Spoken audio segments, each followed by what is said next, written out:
everyone. Welcome to Bookbuzz. I'm Ms Christy from Clarkston Independence District Library, and I work in the youth department there. And I've missed seeing your smiling faces, and we look forward to welcoming you back very soon. Hope everyone is staying safe and staying home. And in the meantime, we look forward to introducing you to some special books. Maybe you'll discover some new favorites or reread an old one. We're happy to share these with you and hope you have fun discovering them. You can find them on Hoopla and Overdrive, which you can access through our website. So our first book today we're going to share is for middle readers, and it's called More to the Story by Helen Kahn. And it opens up the story about a 13-year-old girl named Jamila, and for her and her family, Sundays are all about football and chili and fun. Does that sound good? It sounds good to me. So Jamila lives in Atlanta with two younger sisters and one older sister, and they have their ups and downs. I'm sure in these times of close quarters you can understand that if you have siblings, sometimes they get along great and they might come together and do something really creative, and sometimes they just drive each other nuts. So that's the same thing for Jamila and her family. And when the story opened, Jamila's family is celebrating Eid, and that's E-I-D, which is a great feast of generosity and hospitality, and it celebrates the end of Ramadan, which is a time of month-long fasting for Muslims. So Jamila's frustrated because her dad actually has to go to an interview during Eid. And she says, you know, this would never happen if it was Christmas. They wouldn't schedule an interview on Christmas Day. So you get a little bit of insight into what Jamila and her family have to deal with on a regular basis that maybe some other families don't. So Jamila's world turns upside down when her dad takes that job, and it takes him out of the country for 6 months. So Jamila and her sisters and her aunts all have to pull together to help her mom through a difficult family time. And then also Jamila's dealing with her own challenges at school, including figuring out the confusing world of social media. And this is what Jamila has to say about social media. That's why social media is messed up. It makes you worry about what you're not doing, or lets everyone else know what they're not doing, and then you can't enjoy what you're doing now. Do you think that's accurate?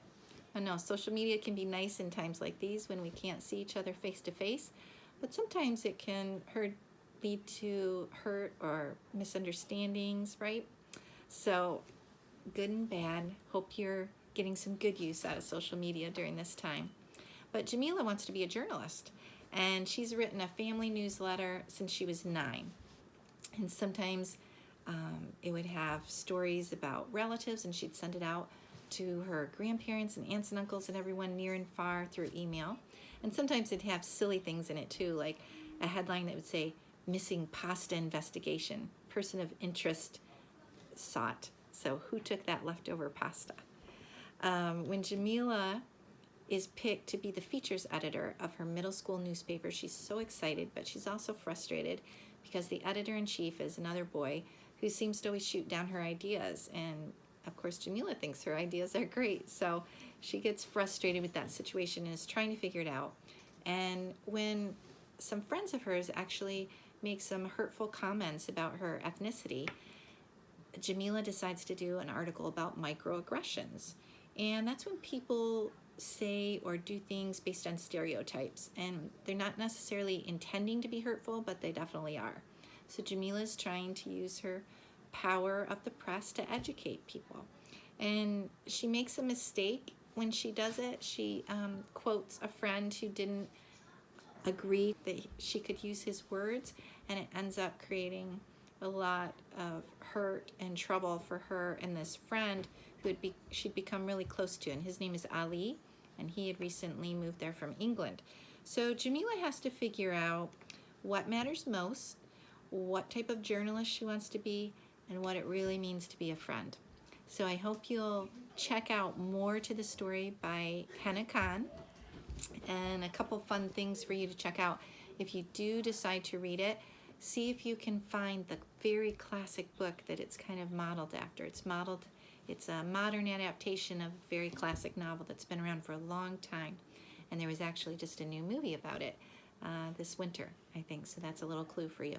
Also, if you decide you really enjoy it and maybe it sparks your interest, you could try doing a family newsletter like Jamila. So you could collect articles, recipes, family activities that your family's doing during this special time to stay active, maybe crafts you're trying, and you could share it with your friends and family near and far through email. So you could draw pictures or add them online. It might be a fun family project to try.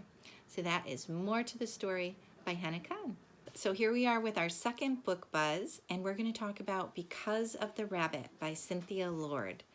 Have any of you ever begged your parents for a pet? Well, our family did that, and this is what we ended up with. This is Berkeley, and he just joined our family this week. He's a mini Labradoodle. Can you say hi, Berkeley? Hi. So we're working on teaching him all kinds of new tricks this week, and he's a nice cuddle buddy to have around this week.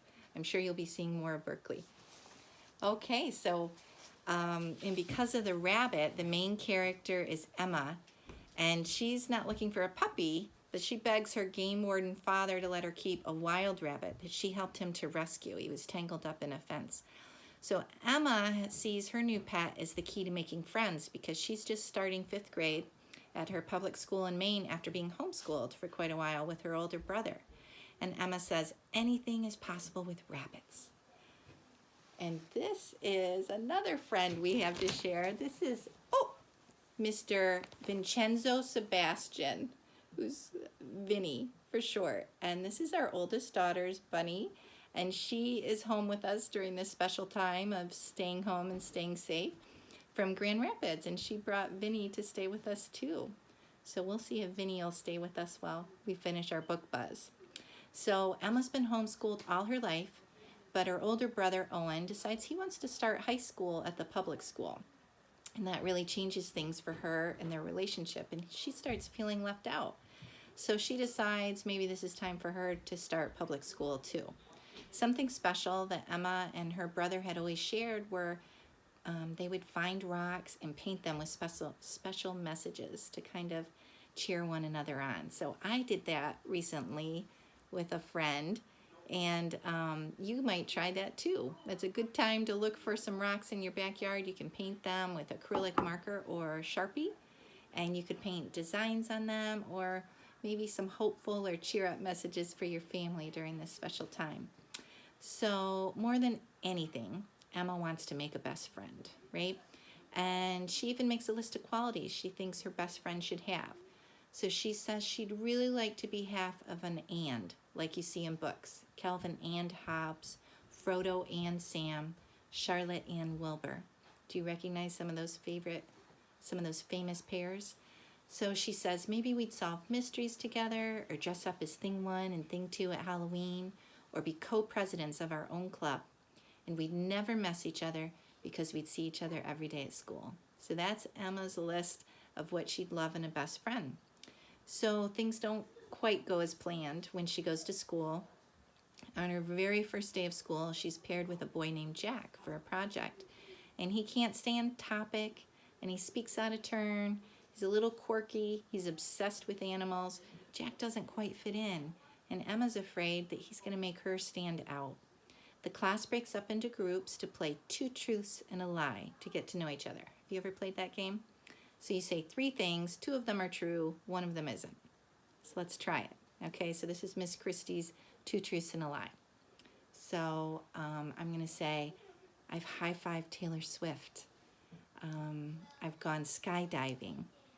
And I have 7 children. So we have to think about those. What one do you think is the lie? So let's see, is it a lie that I high-fived Taylor Swift? Nope, I really did. I met her at a concert here kind of early on at the Palace and got to high-five her. And is it a lie that I have 7 children? Nope, not a lie. And they're all home with me right now, and it's pretty fun. And the lie is I've never been skydiving. So how about that? Okay, so that might be something fun to play with your family too during this special time. And or you could play it through text or online with friends. Find out some more things about each other. So some kids react negatively to one of Emma's truths. So she decides to say, oh yeah, that was my lie. That's not really true. That gets her into some trouble, as you can imagine, when we try to pretend we're someone we're not. So why don't you check out the wonderful book, Because of the Rabbit, to see what Emma does next and what happens with her new pet. So I'm so glad you joined us for Book Buzz today. Remember, you can check out these titles through our website on Hoopla or Overdrive. There's ebooks and audiobook versions. And this is Because of the Rabbit by Cynthia Lord. So from Ms Christy and from Vinny, we say stay home, stay safe, and we look forward to welcoming you back soon.